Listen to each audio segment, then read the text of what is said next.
Hello and welcome to Love is the Message, a podcast about music, the dance floor, sound systems and counterculture. My name is Tim Lawrence and I'm here, as always, with Jem Gilbert. Hi, Jem.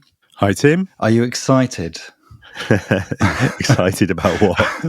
That we, after about 77 years of recording, we finally managed to finish our coverage of the year 1977. Yeah. Well, or that's what we'll be attempting to do in this episode. I'm sort of excited, but I'm also just making notes to myself about the things we haven't covered. Yeah, we are. We have got it quite short by only doing about 28 episodes on this year. Yeah, I'll at some point I'll be doing a patrons episode about Pink Floyd's Animals, for example. I think.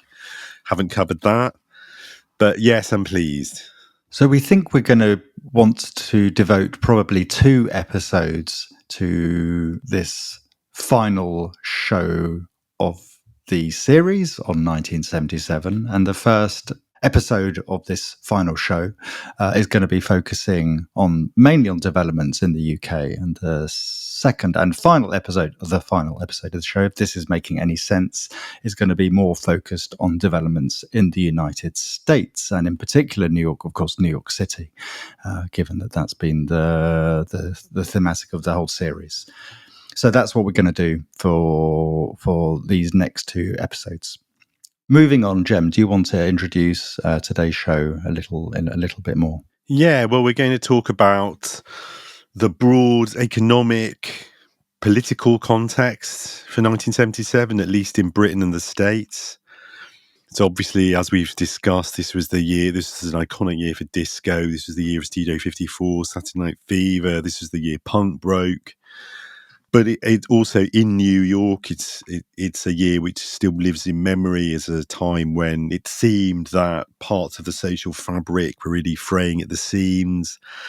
And it's really arguably the year when the kind of emergent neoliberal order really starts to entrench itself. In Britain, you're seeing the effects of the capitulation to the International Monetary Fund's demands for austerity that first started in 1976, and you're seeing all those effects in broader culture and politics. So 1976, as I think we've discussed before on the show, there's a sterling crisis. There's a crisis in the value of sterling as speculators start to speculate against the pound because of the widespread perception that British industry is going through a terminal crisis. What's your analysis of how this came about in the first place? I mean, to what extent was it linked to the oil crisis? Well, it was partly a consequence of the oil crisis. It was a response to industrial unrest from a highly militant trade union sector. It was genuinely true. The British industry and American industry were really suffering from competition, particularly from Germany and Japan, which had only really fully recovered their own industrial sectors by the mid-60s. So all of these things were happening. But also the context for all this, you've got to remember, is that Nixon had only sort of torn up the Bretton Woods Agreement and created an international currency market again just a few years earlier at the end of the 60s. So the whole business of having like floating currencies, which that had been a thing back in like the 20s and previously, but it basically hadn't been a thing for a few decades. So governments didn't really know how to respond, and I would say to an extent they sort of panicked. The Labour government panicked. The Treasury absolutely encouraged them to panic. Dennis Healey, actually, Labour, but right-wing Labour, Chancellor of the Exchequer, who was the person who really had the job of accepting the terms offered by the IMF for a massive loan in order so that they could support sterling, so they could basically buy pounds in order to support the value of sterling on the markets. He had the job of doing that deal and then implementing the public spending cuts that the IMF demanded. He himself ended up claiming a few years later that a lot of it had been unnecessary, that it had really been the Treasury had given them all these forecasts as to the level of public borrowing that was going to be required, and they turned out to be wrong, and he knew they turned out to be wrong because they'd actually been able to pay back a much larger portion of the loan than they'd expected by 1979. And of course, then you've really got to talk about the fact that, well, I mean, the British Treasury, which is the British section of the civil service responsible for finance, has notoriously really been staffed mainly by people with a deep commitment to sort of classical economics and then neoclassical economics going back to the 19th century. I mean, the so-called Treasury view in the 1930s was the view that Keynes was wrong and you couldn't do, you couldn't like borrow to invest and you had to balance the books. And that got blown out of the water by the experience of World War II and by the evidence of the American recovery driven by, by the New Deal. But there had always been like a strong quite a strong commitment to a sort of Austerian economics, a kind of anti-inflationary economics, as opposed to a kind of economics focused on public investment in the Treasury, as there is right now. I mean, we can see it's happening right now in Britain. I mean, basically, it's quite clear in British politics in 2025 that Rachel Reeves, the current Labour Chancellor, who has worked at the Bank of England, is absolutely a creature of the financial establishment, just can't bring herself to really make a kind of intellectual break with that form of economics, and is therefore not able to really present the government with a programme which has any chance of meeting the various demands and needs of people, which, if they're not met, are going to drive people to voting for a far-right government next time. So that is all part of the context. But there's also, I would say, there's a bigger sort of macro-political context, which, as I think I've said on the show before, I think from a certain sort of Marxian perspective,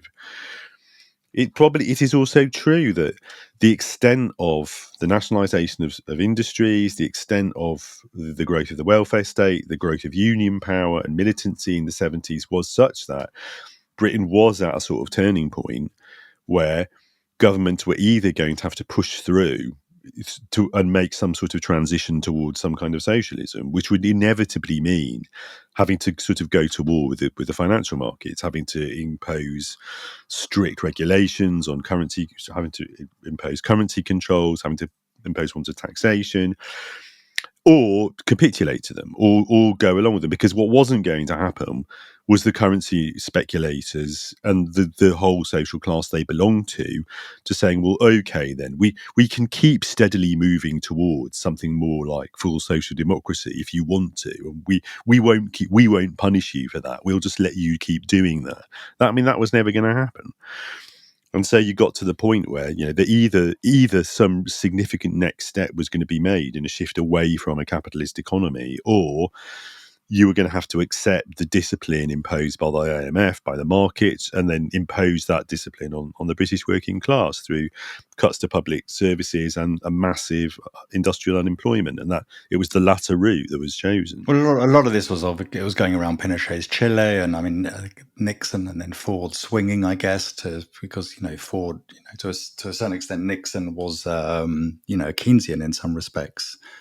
Much, and also Edward Heath. Is it Edward Heath? Yeah. So it's like remarkable, really. And we look at Lindsay, who was initially a Republican mayor of New York City, and he was never, didn't feel like a proper Republican, if you like, but it was interesting just how liberal he was and pro-state he was. We forget all of this really quite obviously. And then there was the crisis of capital peaked, but it's interesting how much of that revolved around the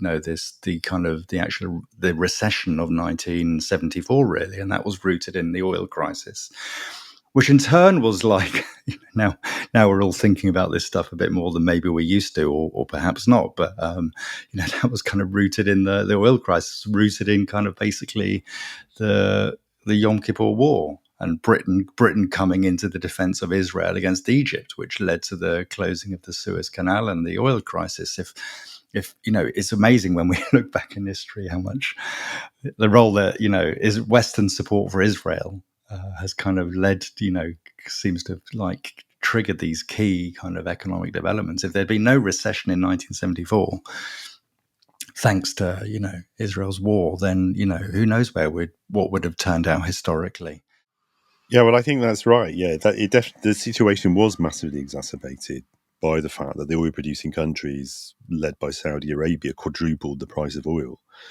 And they did that quite explicitly as a way of asserting political power. I mean, they did it quite explicitly as a way of basically emphasizing to the world and that the imperial and post-imperial hegemons, like the United States, the current imperial hegemon, and Britain, the sort of outgoing imperial hegemon, simply could not exercise sovereignty over the Middle East to the extent that they were trying to do through Israel and also through direct military intervention. They just made clear that they were, I mean, really, I think what they made clear was that they were only going to tolerate Britain and America, and especially America, continuing to exert imperial authority through Israel in the Middle East, or in return for absolutely colossal levels of capital accumulation with no strings attached, no political strings whatsoever. So you've got these absurd countries that had all been created by Britain deliberately because Britain didn't want there to be popular democracy, anything like modern democracies in the Middle East.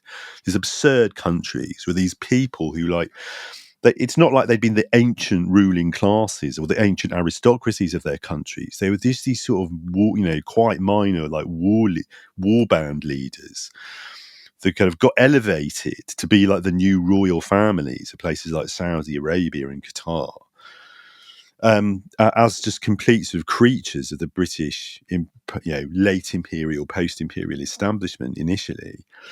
And then, in the end, they sort of turned around and said, well, we're not going to keep doing this job for you unless we're allowed to become absolute billionaires and without any sort of requirement that we ever modernize our political structures. And in effect, that was the deal that was done. That was the deal that was done, I think, between the American sort of military geopolitical state, the British post-imperial state, and those Middle Eastern sort of oil tyrannies. Was the deal was, we'll accept that you now have to be paid billions of dollars like every year and have all the power that goes with you. We'll accept that as long as you do allow Israel to basically remain as a key military bridgehead for American power in that region, and as long as you all basically hold the line against the Soviets and against any sort of democratic or socialist movements in Middle Eastern countries.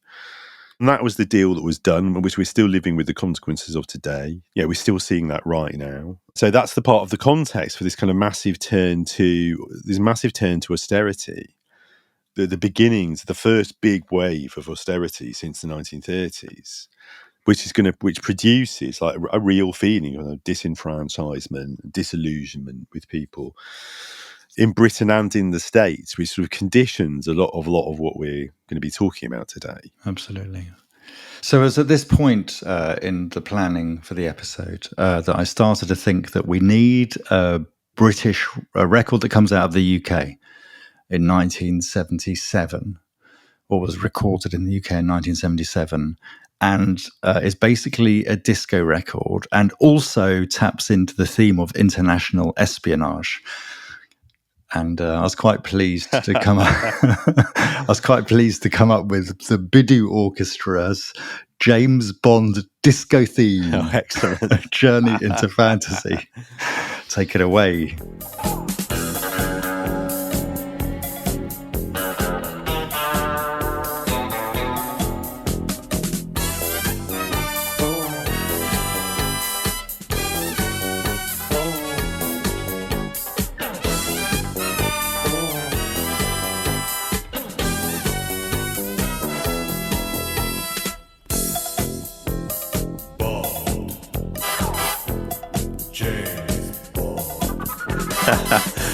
I like this. It's a fun record, isn't it? I think these, but also James Bond. I mean, this is the historical moment when James Bond he's always a sort of absurd fantasy figure, but except with Daniel Craig. Come on, yeah, it's the gritty realism of the Daniel Craig Bond. But he becomes this almost sort of science fiction sort of fantasy figure with Roger Moore, doesn't he, during this period? It's almost I thought science fiction is more like soft porn than science fiction. I suppose I say that because as a little kid, what we were really conscious of was those cars that you could get like models of, the kind of the ridiculous technology you seem to have access to. Yeah, no, this is true. Obviously, for the older and adult male audience, it was this, erotic fantasy of perpetual sexual access, like the Freudian father of the tribe in Totem and Taboo. Yeah, no, you're right. There was kind of more excitement about technology and space probably in 1977 than there is today, because it was newer back. It was newer back then. Obviously, we've talked about this, I think, on the previous show. Star Wars was 77. There was just ET was 77, and indeed, there's Bond. Bond was kind of going through a peak period, I guess. I mean, Bond is obviously always a sort of escapist fantasy, but the escapist dimension of it obviously ramps up around this time. And I it's interesting. I was talking about this on another podcast. I was talking about this on ACFM recently. That, I mean, Star Wars really marks this turning point, because Star Wars comes out in 77, doesn't it? Yeah, as I just said that. Yeah, Star Wars comes out in 77, and Star Wars is a real turning point in cinema. Now, this is about apologies to anyone who's heard me make this point before, like multiple times, because it's a point I love to make, but I would say you can make a fairly good argument that the most popular film in the whole history of cinema is The Wizard of Oz. The most sort of beloved film is The History of the Wizard of Oz. And when the Wizard of Oz comes out in 1939, it's based on a series of kids' books which are popular from the early 20th century, written by Frank L. Baum, who was, in his day, was kind of a radical figure, so kind of an advocate of the progressive movement. And the progressive populist movement. But those books, they're just they're fantasy books. They're straight fantasy. Like in the books, Dorothy travels to this other world of Oz and she has adventures. She comes back, she goes back again. Like the kind of Narnia motif of this magical world you can visit and then go home from again is really borrowed from those, actually, to a certain extent. But when they came to make the movie version in the 1939, the studio said, the modern audiences, they won't accept this childlike fantasy. So we're going to have to say that it's all a dream. So the idea of framing Dorothy's adventures all as a dream sequence is entirely a creation of that moment, and it's because it was understood by the studios that contemporary audiences in the late 30s would have no time for the kind of childish fantasy of the original stories. That they wanted some kind of realism, even in a musical about munchkins and witches. And this was a sort of low point, I think, in terms of the history of sort of popular narrative fictions. That is a sort of low point for fantasy being an escapism, being the kind of dominant motifs. Like they're really powerful motifs in the late 19th century, early 20th century, the beginning really of the emergence of sort of popular narrative fiction in publishing and in film. And then from Star Wars onwards, you get the kind of re-emergence, basically, of fantasy as kind of dominant motifs. And then you get into a situation in the 21st century where the biggest films are every year are these superhero movies, like the Lord of the Rings films become this massive global hit.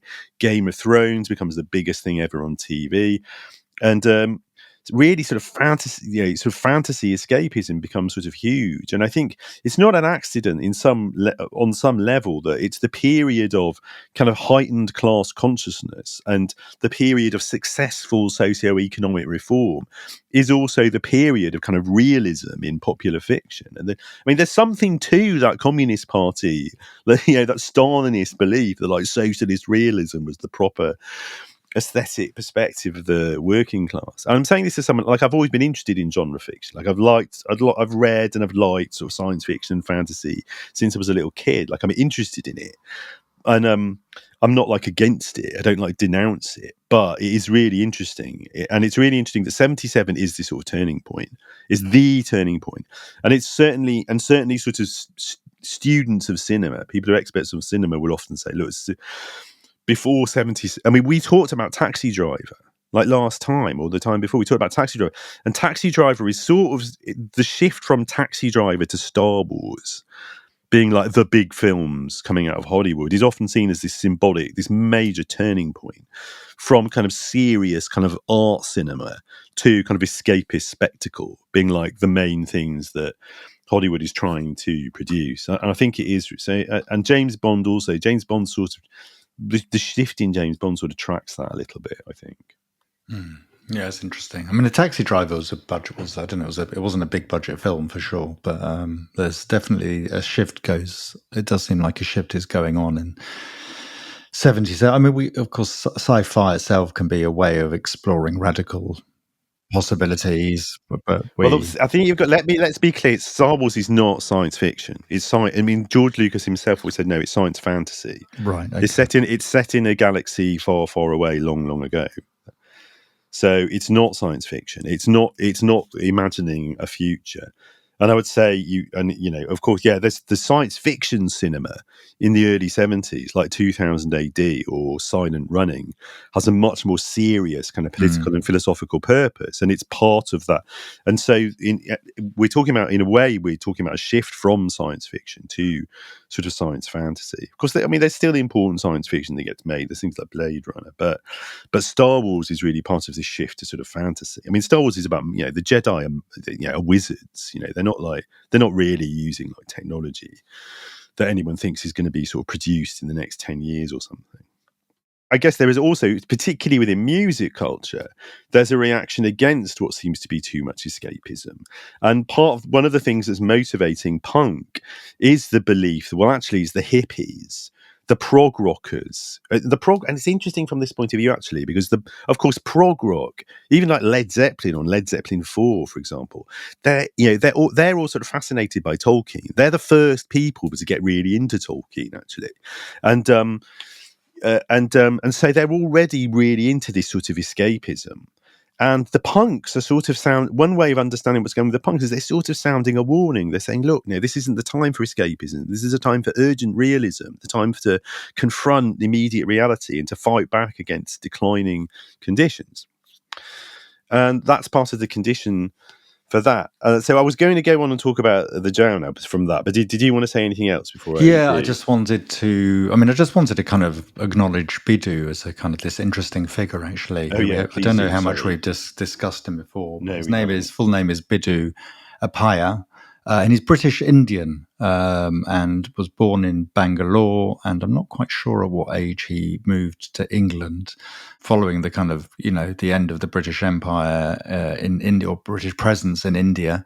There was kind of substantial immigration between the two countries, and Biddu came to live in the United Kingdom, and just it's not that easy to find that many UK disco artists who are significant, but certainly he played a kind of a significant role. He was the producer of Kung Fu Fighting by Carl Douglas, which we have talked about previously on this show. And he kind of formed a band or a lineup called the Biddu Orchestra, which was one of these effectively producer-led kind of lineups, of which many more came through in the 1970s. And yeah, he's kind of he's sometimes a bit of a slightly shadow figure in the histories of disco. He never kind of got the same notoriety of a bunch of other producers, especially from the United States, but also in particular increasingly from Europe. But he's extremely proficient and technically competent, and really knows how to put together a kind of a good disco record, basically. This kind of sound is not always the sound that I'm kind of most drawn to necessarily. But I think one thing that's sort of emerging in this series, which we might have known already, is that it's like, while there is some of the disco recorded is some of the greatest music ever recorded, the overall there's the emphasis on kind of, let's say, a slickness or a production element means that some of it just kind of doesn't sound as kind of compelling, maybe, as let's say a lot of the funk or soul music or gospel music that we've been listening to, and sometimes the disco we most like as a disco recording that comes out of these traditions, but somehow got lassoed, or why increasingly basically say is colonized by this thing that suddenly emerged in 1975 and made all of these promises to people with brown and black skins to tell them how well they would do out of it, and lo and behold, it didn't really work out that way. So it's a classic colonial ruse, and this is an ongoing theme to a certain extent. But anyway, within all of this, Biddu is an interesting figure, an unusual figure, British Indian producer who had significant success and even did a James Bond track. Sorry, that was just No, it's really interesting. It's a really good point, and I think there's something really interesting. I was thinking about this just last week. Actually, is the sort of relationships between disco and Bollywood music are quite interesting. I mean, because Bollywood already had that kind of combination of lush strings with a sort of poppy beat before disco even happened, and then there's quite a lot of quite cool sounding sort of disco, sort of Bollywood disco, which is just it was just would have been regarded as sort of forgettable, sort of trash at the time, but now a lot of it sounds quite nice, I think. And then of course there's that ragas on a disco beat in the early 80s. So there is a really interesting there's a really interesting history there, I think. Great. So you're talking about punk. I was talking about punk, and yeah, we thought it's time to talk about a band who we didn't talk about so far when talking about punk rock. We're talking about a band who released their first album in 1977. A band who may have been the first British punk band to play at CBGB's. Not sure. They definitely did play there in 77. Band we haven't talked about so far on the show. And this is The Jam. The Jam. Paul Weller's power trio released their first album, In the City, in 1977. Let's hear the title track and then I'll talk about it. This is The Jam, 1977, In the City. In our city there's 1,000 things I want to say to you, but whenever I approach you, you make me look a fool.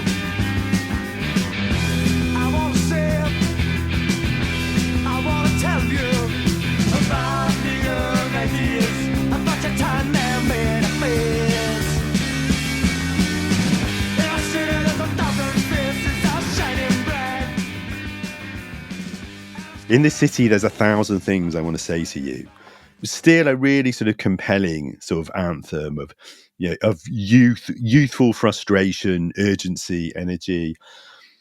The Jam, it's really hard to overstate the importance of the Jam in sort of British music culture over this period. They pretty much single-handedly kicked off the mod revival, which had probably its biggest public expression in the release of the film version of The Who's sort of early 70s concept album, Quadrophenia. There's a BBC Radio 4 show came out just a few days before we're recording this about the ballet of Quadrophenia that's being put on in Britain at the moment, that talks a lot about the historical significance of that cultural object, Quadrophenia.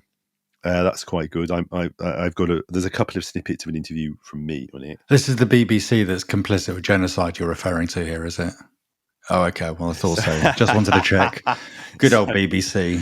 Well, it's a very impressive little documentary. Actually, it's one of those. They interviewed me for 40 odd minutes, and they used like a couple of minutes, which is the way those things go. It's sort of fine, and I was sort of it's one of those. When I listened to it, I thought, oh, this is really good. I don't know why they used any of me. And they got all these really good interviews with people. Anyway, the Quadrophenia, the film, which becomes this totemic kind of a cult film in the 80s for a lot of young people after it comes out in 79. I mean, I think they probably only got bothered making the film because there had already been this revival of interest in mod culture, and that is really entirely kicked off by the Jam, 77. So they're really sort of fascinating because they start off with this very explicit agenda. Like they are dressed like mods on the cover of the album, and they have this specific sound which you might hear as punk, you might hear it as new wave. It's much tighter musically than any of the other punk bands. They're not interested in the Stooges. They've got no interest in that kind of ragged, raw sound. What they're trying to produce is a sort of contemporary version of the sound of the early Who, really. And the Who, it's always easy to forget about the Who, like sort of how important they really are to the Who. Sorry, it's important. It's easy to forget how important they are to the development of heavy rock in a certain way. They develop a kind of quite cold, metallic, kind of loud sound, which is an important influence on heavy metal.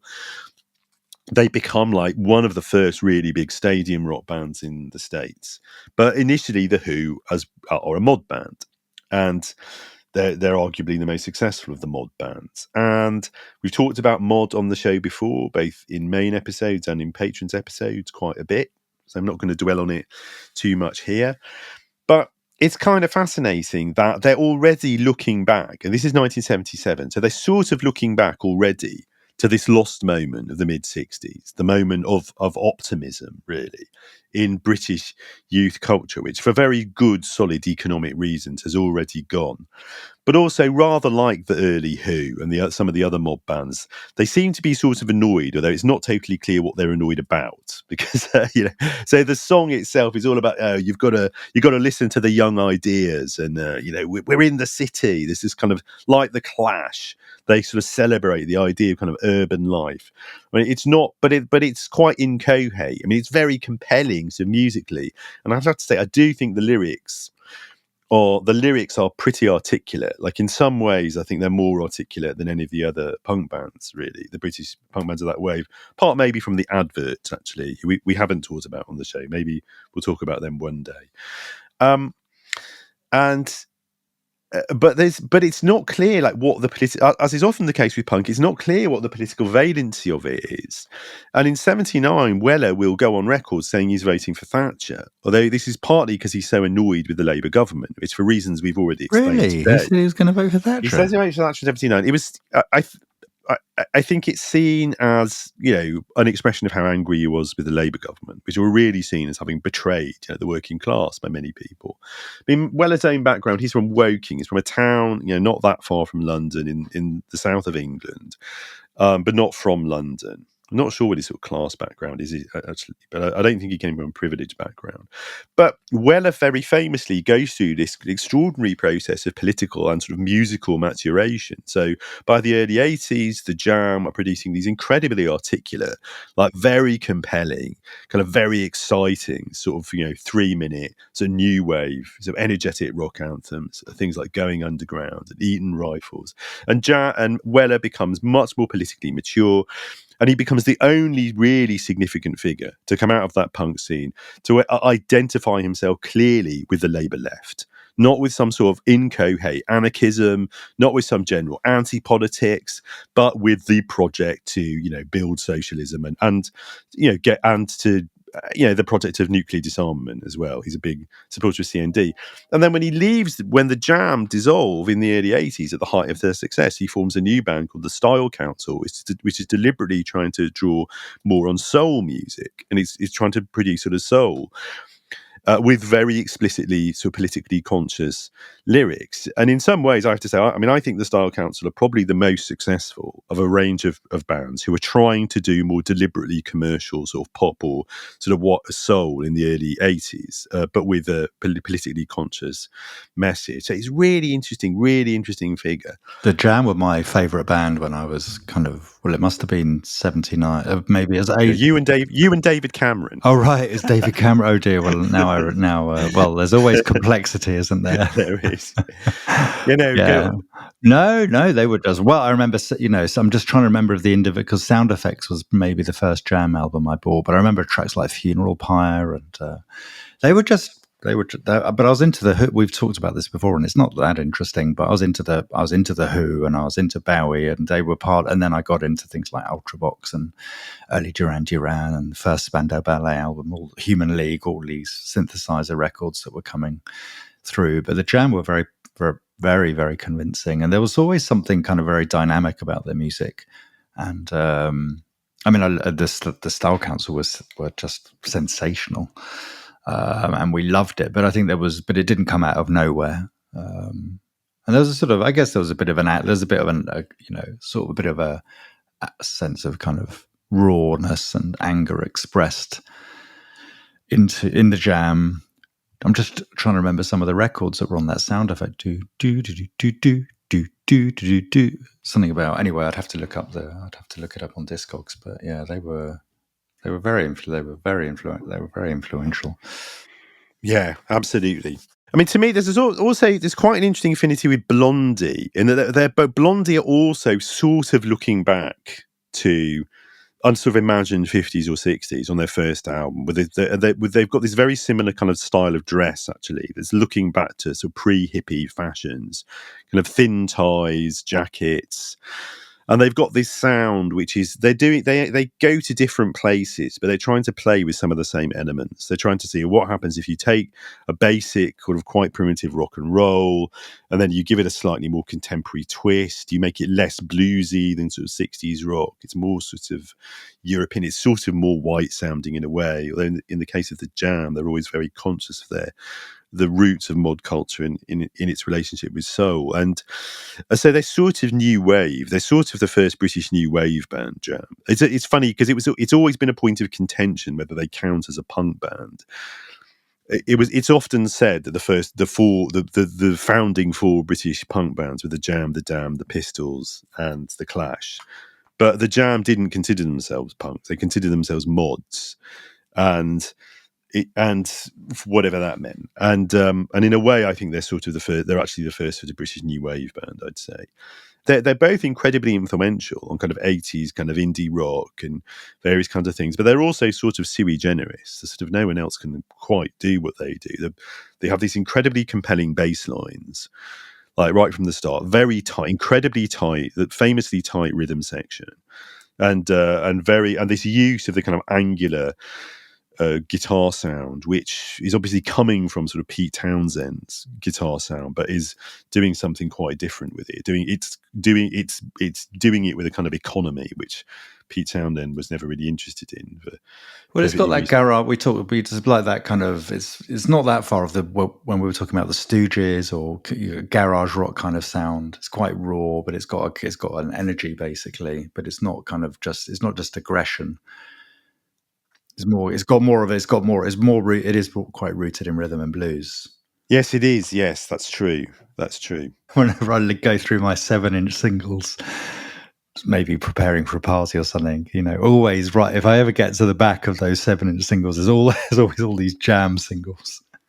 Yeah, I've never tried to play the Jam. I played the Style Council at a party. Yeah, but I haven't played the Jam. I think you could play Going Underground. I think it would.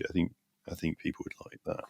I might do it. Maybe we should both do. Let's make everyone listen to the Jam at the next party. So what's the Eton Rifle? I never actually listened to the lyrics of Eton Rifles. Well, Eton Rifles is just sort of mocking the existence of a sort of privately educated ruling class in Britain. David Cameron famously likes them, but of course that's always a reminder of the fact that plenty of people, you can go to Eton and Oxford and still sort of think it's very clever to mock them as ridiculous institutions, while also completely benefiting from the privilege they confer on you. Lots of people do that. Like everyone I know who works Oxford and Cambridge thinks they're absurd institutions, but they're not about to give up the job for life and the pension that go with them, and no more than I would expect them to. So. All the same, we've been talking quite a lot, so why don't we hear the Jam Eton Rifles, even though it's not 1977, it's 1979. Okay, all right.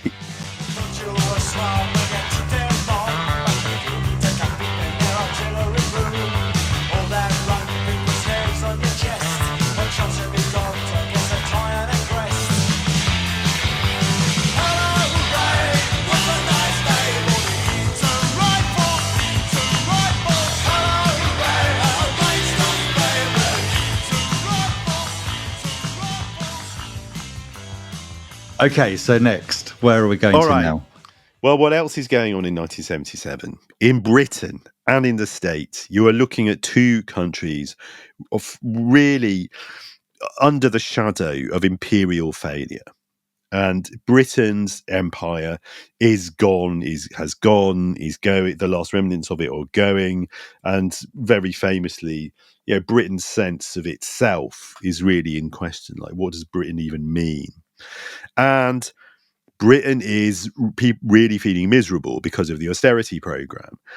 So the Labour government decides that what it's going to do is it's going to have a massive national party to celebrate the Silver Jubilee, the 25th anniversary as Queen of Queen Elizabeth II.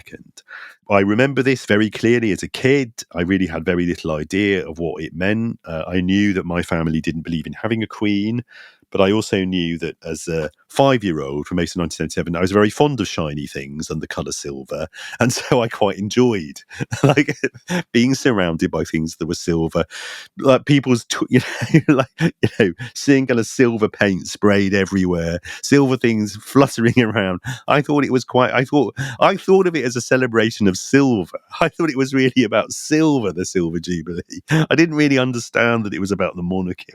I mean, to explain to listeners, I should explain properly what this meant.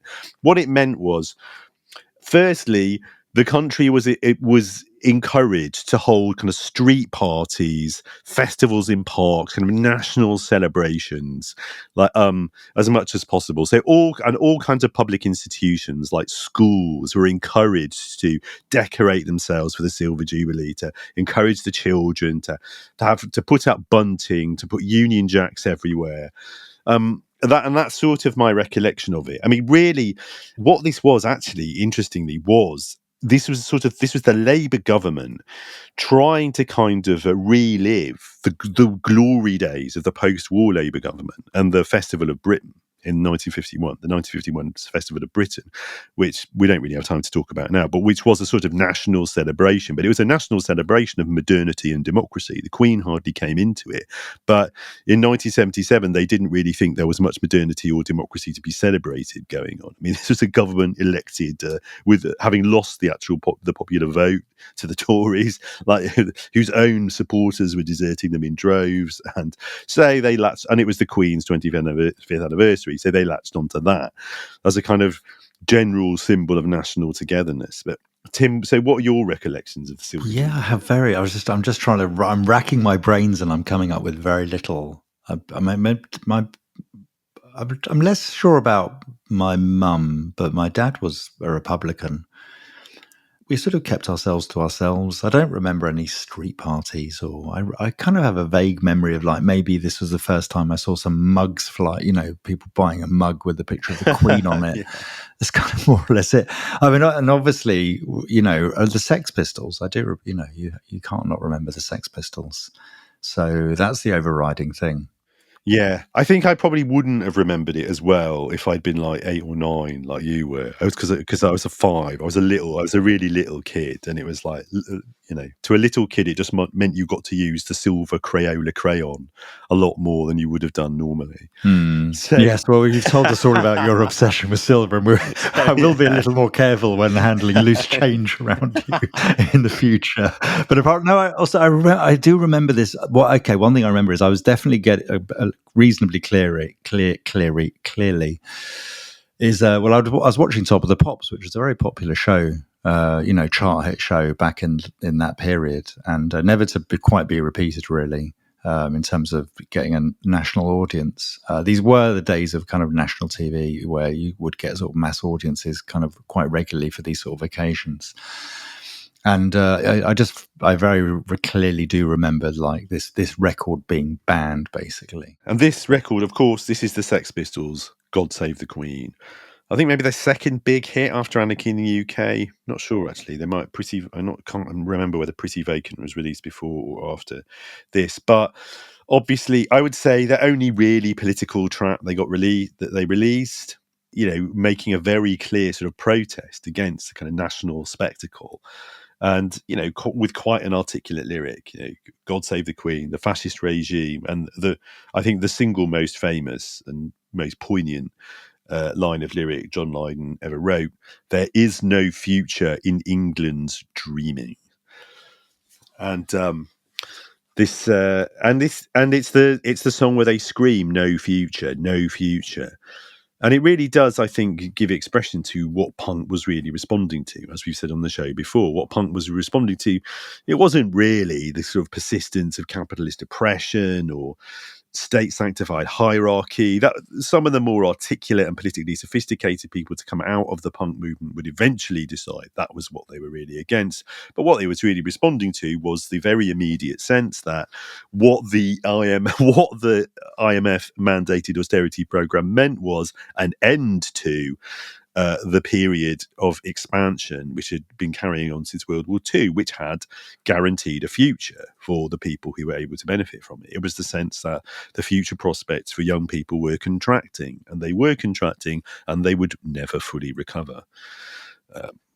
So it was really, in that sense, it was quite, it was very sort of perceptive, and they were right. They were right that the Labour government, was using the kind of meaningless spectacle, really, of kind of imperial pageantry to try to distract people from the fact that they had taken a course. They had chosen a course which was going to lead to a place that most people didn't want to go, which was not the place governments had been promising to take people for the previous 30 odd years. And that is the place we are now in. And that's the route we are still on, and we're going to be on until we have political leadership which is willing to acknowledge that the country has been going in the wrong direction since 1977. So these days, I'd say it's by far their best record. Sort of musically, affectively, I do still really love sort of Anarchy in the UK, but this lyric, for reasons I've expounded about at length on the show, is so sort of banal if you actually parse it, just as a lyric. But God Save the Queen is really quite something. It's quite something for this to have been a massive hit, which it was. God save the Queen, the fascist regime, it made you a moron, potential hate bomb. God save the Queen, she ain't no human being, there is no future in England's dreaming. Tell me what you want, and tell me what you need. There's no future for you. I think we can compare the situation in Britain then, really, with the situation in the States, which is living under the shadow of the defeat of America in Vietnam, really. And America was very much going through this period of not really seeming to know, what it was or what it was for. So the next year would see the release of The Deer Hunter, which is often talked about as the first real post-Vietnam film. In both cases, eventually, this sort of sense of national crisis is going to be resolved by a turn to jingoistic militarism, with Ronald Reagan's commitment to ramping up the Cold War and Margaret Thatcher saving her government and her political project by prosecuting the Falklands War in 1982. But we're not there yet. And I think that's also part of in a sense, that's part of the context for a lot of what's going on in the broader culture in both cases. I think it's interesting in the States. I think, the British punk is going to take on a certain kind of resonance for some audiences in the late 70s because it seems to be registering this sense of kind of angst and confusion and dissatisfaction more clearly than its American equivalents. So, but that's only for very particular audiences. But despite all this politicised and politicising rage from the UK punks, the British punk and new wave bands are always going to be really sort of less political. Actually, once punk rock in America becomes really politicised with bands like the Dead Kennedys, Black Flag, it's going to be the British punks they're going to look back to more than the American CBGB's arts rockers. Nonetheless, it's Talking Heads, whose debut album is called 77, who are arguably going to anticipate the sort of major musical trends in rock music of the next decade, more clearly than anyone else. And maybe no track sums up that sense of really escapism again, I think, but also quite artful, reflexive, self-aware escapism than the track from that album with this very sort of early 80s indie feel. This Talking Heads, Don't Worry About the Government.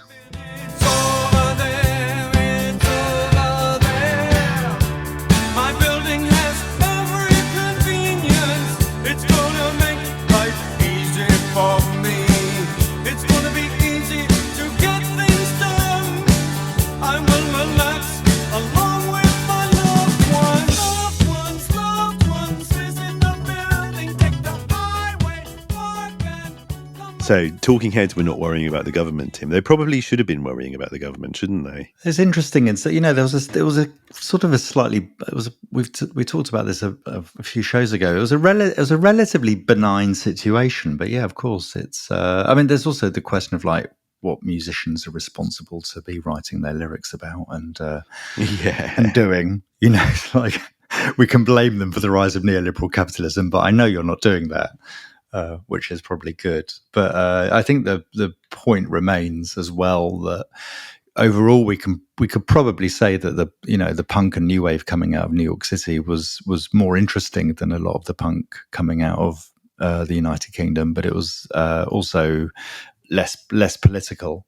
And this is this captures that very nicely. It does sort of anticipate that whole Little Creatures move as well as slightly jingly jangly indie pop sound, but there's a kind of folky kind of quality to this as well, which that was always I always loved that album, Little Creatures. In particular, road to nowhere. Don't worry about the government. We're on a road to nowhere. Basically, there should be do a mashup of those two records. Maybe Matt, our producer, can do that as a special to end. And there was just something about 1977. I mean, New York was consumed by itself, really. We're going to talk about this more in the next and final episode of this series, whether I'm not quite sure if it's the final episode of the series or part 2 of the final episode of the series. But we will be reflecting a bit more on all these kind of, very symbolic and, consuming developments that kind of unfolded in New York City in 1977. There was a sort of certain self-absorption that was kind of, was understandable. And then there was a certain self-absorption that does kind of, can exist in the US politics to a certain extent. It kind of has this sense of its own importance. And, I mean, of course, don't want to generalize about this, but sometimes US citizens show a remarkable lack of knowledge and even interest in world affairs. Okay, well, let's leave it there for today, and then part 2. I think it will be the final part of this consideration of 1977 in music. Will be next time. So thanks very much, Tim. Thanks, Jim. And thanks very much for listening, everyone. I hope you found that useful, interesting, entertaining. Some good jokes. Please consider giving us a 5-star rating on whatever platform you're listening to. If you want lots of extra content and want to support the show and keep it going, which it does require support, then consider signing up to our Patreon for as little as £3 a month. Yeah, I want to mention some podcasts before we go, being produced by friends of ours. Our friends Tom Williams and Juliet Jakes producing a fantastic podcast about the politics of football called Pro Revolution Soccer, which recently featured none other than Jeremy Corbyn and his son talking about their football life. If you're interested in the politics of health, physical or mental, then there's a really great podcast worth listening to called Red Medicine. Highly recommended. And I've been on that. Lots of friends of the show have. It's really worth listening to. They've done some interesting stuff about psychoanalysis recently. And, of course, the Politics Theory Other. Some listeners to the show will already be familiar with because we released an episode of that I was on talking about Oasis as a patrons episode just recently. And that's a really great place to keep up with a lot of the latest thinking from radical writers, commentators, analysts. So I really recommend having a listen to some of those if you are interested in some of the more conceptual or political content on here. And of course, there's also my own podcast, Culture, Power, Politics. Okay, I think that's it for the promos for today. Thanks very much, everyone. Thanks, Tim. Thanks, Jim. Thanks, everyone. And bye-bye. Bye-bye.